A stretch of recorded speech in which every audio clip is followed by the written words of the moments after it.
Greetings and salutations.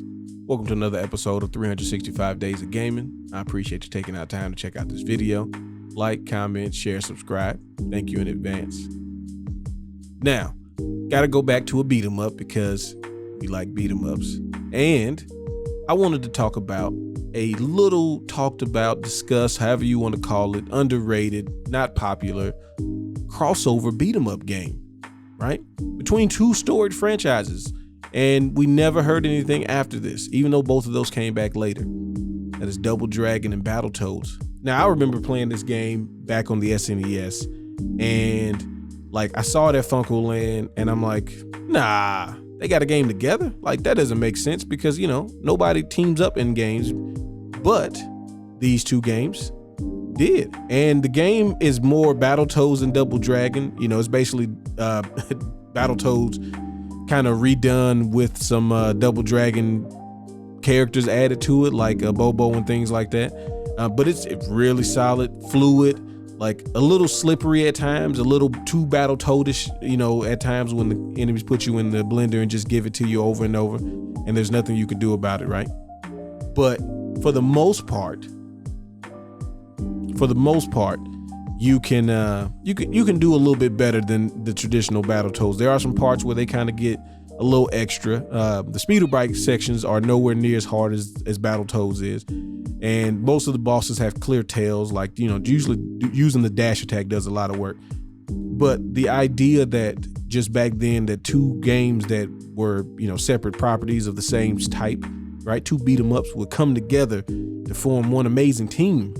And it was pretty cool. And this was like not a super difficult game, but definitely, you know, like I said, it does retain some of that Battletoads magic where you can get folded really easy. So beating the game isn't as easy as you think, but it does have continues, so that was always cool. And you get, like, you know, as you go through the levels, you get like these cool checkpoints where things will, you know, it'll say like stage 3-2 or something like that.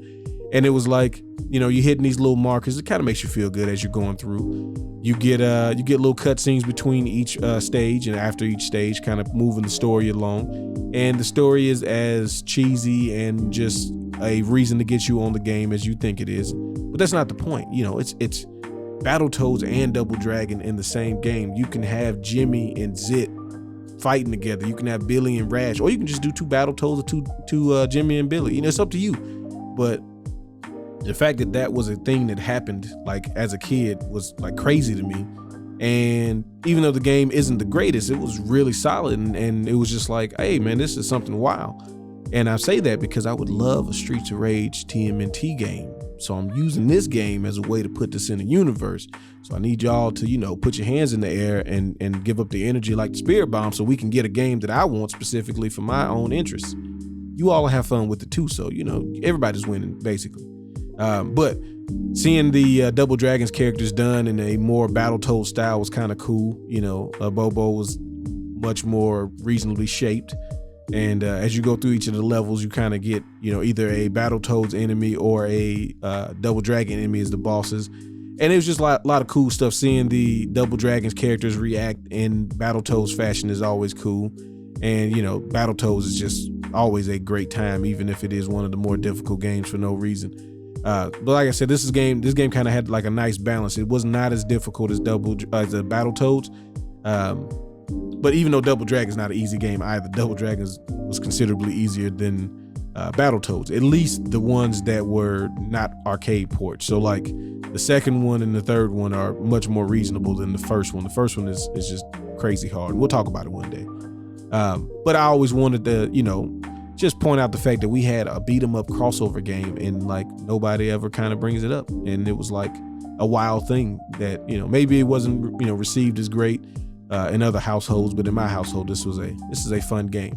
And it was a game that I got for very cheap. I think I got it like $15 at Funko Land, which is a steal if you were a kid in the 90s trying to get a game from Funko Land. Trust me, just trust me on that.